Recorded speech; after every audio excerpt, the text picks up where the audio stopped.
only ask that because the refrigerator makes a lot of noise. You can still tell I'm in a kitchen, right? Mm-hmm. All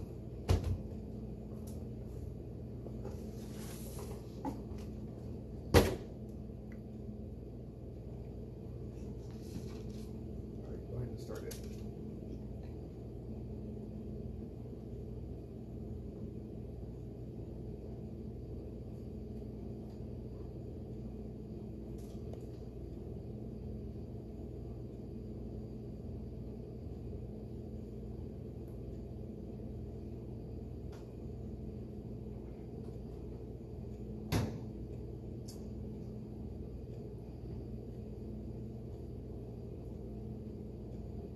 So we got a feed.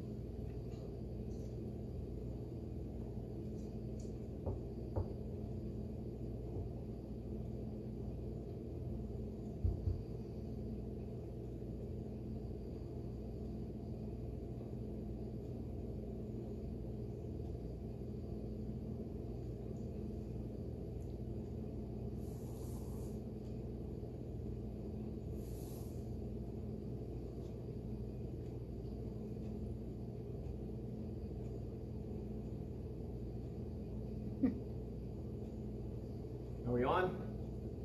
All right. That's about 1 minute after 5. Welcome to Live at 5.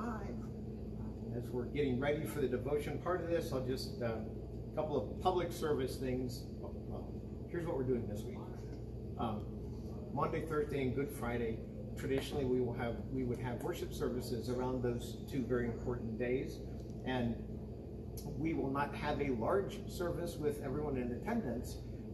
But we will observe those 2 days. I'm hoping that out back with portions of the prayer walk and the space back there, the chapel in the woods, I'm hoping that we can do some things back there if the weather permits to have it be a little bit more interactive for you. But if the weather doesn't permit, you still will have a live 7:30 feed on Monday, Thursday, and on Good Friday. So the 5 o'clock feed will come on and simply say, hey, tune back in at 7:30.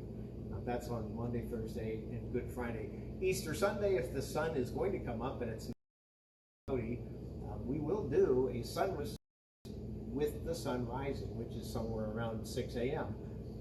And we'll do a service at 9:30 on Sunday. Won't be a traditional service, but it will be along the lines of what we've been doing live. And again, as every time you see this live, if you do nothing more than pray for God to continue to guide us through this pandemic and watch over and care for those folks that are being impacted by it directly, that would be a great thing. Check our Facebook page. There's a Bible study that is based on 1 Thessalonians I'm doing daily, Monday through Friday, with readings, and that's being posted to the Facebook page as well.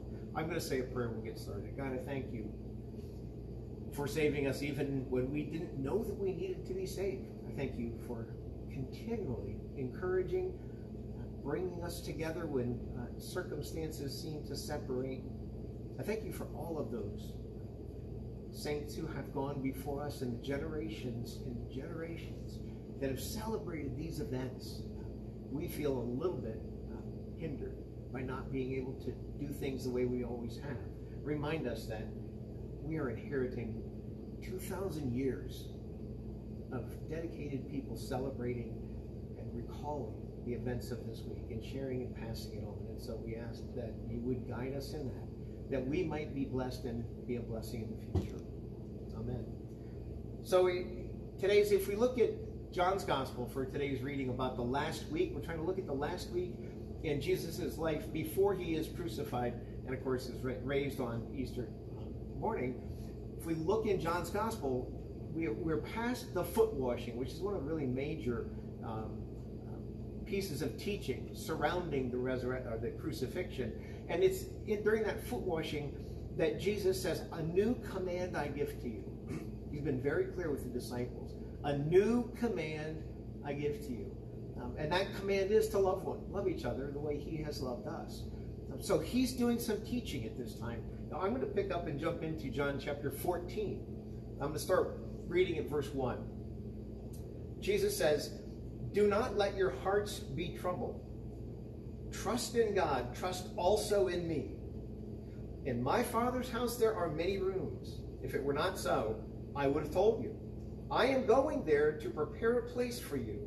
And if I go and prepare a place for you, I will come back and take you with me, that you also may be where I am. You know the way to the place where I am going. And then Thomas said to him in verse 5, Lord, we don't know where you are going, so how can we know the way? Jesus answered, I am the way and the truth and the life. No one comes to the Father except through me. Thomas says, we don't know the way that you are going. A number of years ago, we took off on a family vacation to the West Coast, driving from Columbus, Ohio, all the way to the West Coast. A trip that our family has done that time, but we customarily in the summertime had the privilege of taking several weeks to go camping and touring the country and having a great time. So I got a GPS for that trip, and we left Columbus, and the GPS is giving us this voice saying, you turn right here, turn right there, and we thought it was humorous until I turned onto Interstate 70 heading west, and the instruction that the GPS then gave me was drive 972 miles. At which point I shut it off because I didn't want to hear that. I just flat out didn't want the thing to tell me. I mean, I knew it was going to be that far, but I didn't want that thing telling me this is how long it's going to be. I shut down the information because I didn't like the message. On that same trip, we were in California trying to use the GPS to navigate from point A to point B. And if you know Lynn, she's a wonderful trip planner and navigator, and she's always been my co-pilot with the maps and everything else, and has consistently done an outstanding job. But in this case, we had the conflict of a new GPS and an established way that Lynn had with maps. And we're listening kind of to the GPS and kind of to Lynn. Lynn's looking at the map and trying to see if what the GPS is saying is the same as what the map shows, and having that conversation, at which point our middle son, Corey, said, you either need to listen to the GPS or not listen to the GPS, but you shouldn't have it on and then question whether what it's telling you is correct. And he was absolutely right. When we start negotiating with the source that's giving us information, whether it is the map printed or the GPS program that we have electronically, we begin playing with the way. And it's because we have this tension. And if you know me and you've heard me around that song that the title is My Way, I Did It My Way, I don't like that song because that is the human condition. When I do it my way, it usually isn't the greatest thing that could happen. We want things to go our way. And we try to negotiate and to encourage and to twist and make things go our way. It doesn't work all the time.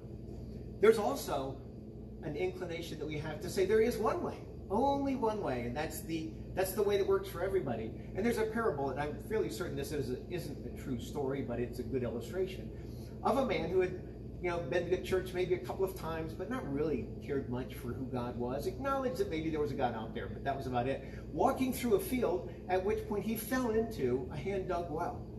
And the well was relatively deep. He could kind of see a circle of light at the top of the well, and it was wet in it, and he started hollering.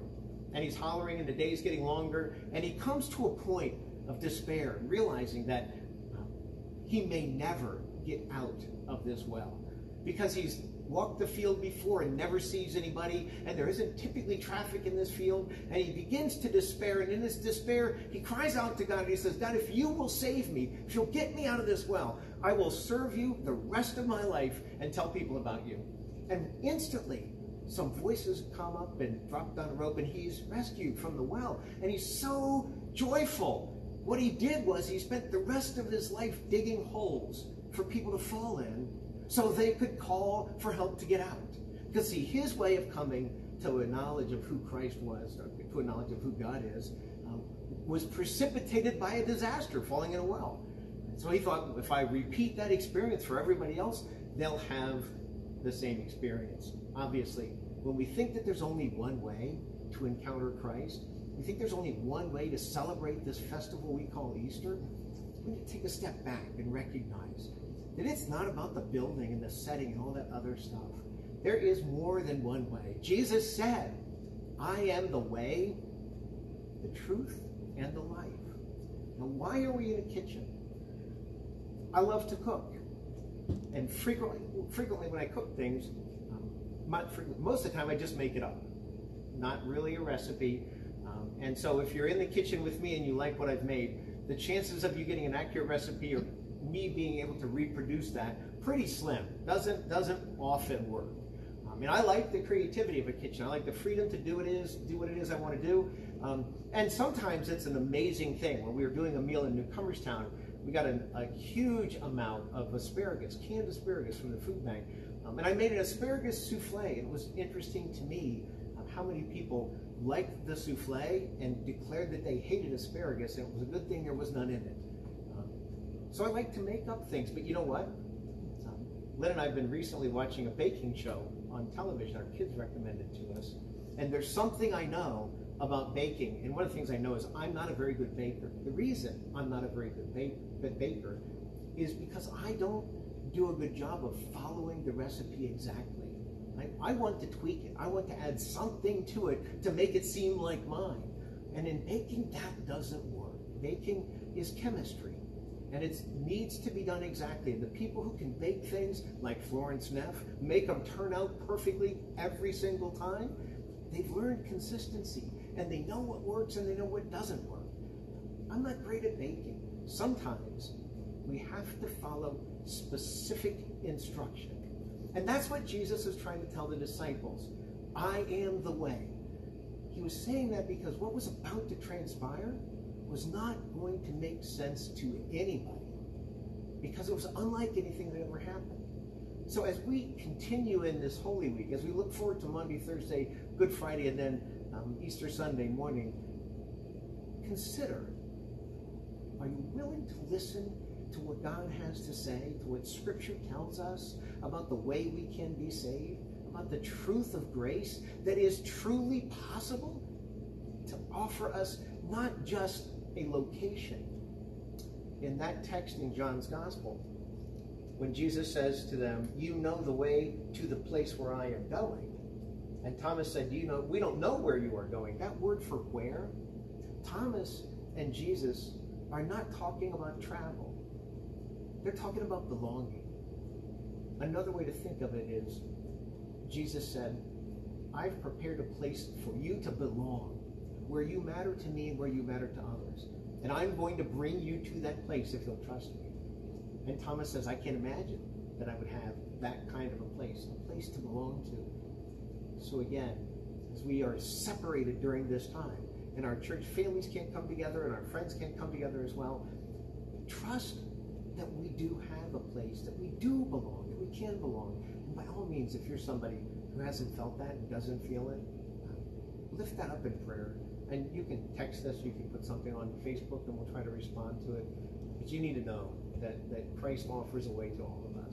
So I'm going to say a quick prayer and we're going to be done. As often as I like doing it my way, God, I am glad that you sent Christ to show me the way. Not just another option, but a way that always works. It is the way of grace, and that sometimes is hard for us to accept. We trust that you will keep speaking and guiding us.